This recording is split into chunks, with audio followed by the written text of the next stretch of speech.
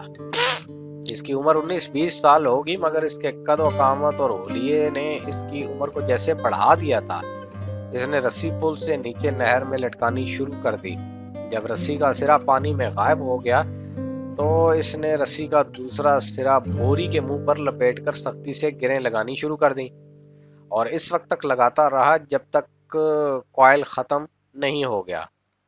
پھر پانی میں پڑا سرا واپس کھینچ کر اس نے اندازے سے 3 فٹ کے قریب رسی چھوڑی، اور اپنے دونوں پیر ساتھ جوڑتے ہوئے اس نے پیروں کے گرد رسی کو بہت مضبوطی کے ساتھ 2-3 بل دیے اور گرہ لگا دی۔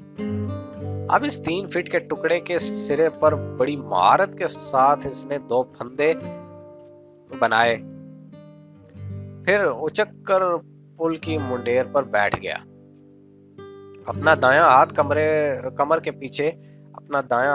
کمر کے پیچھے لے جاتے ہوئے اس نے بائیں ہاتھ کے ساتھ پہلے پھندے میں سے دایاں ہاتھ گزارا، اور پھر بائیں ہاتھ کے ساتھ اس نے وہ پھندا کھینچ کر کس دیا۔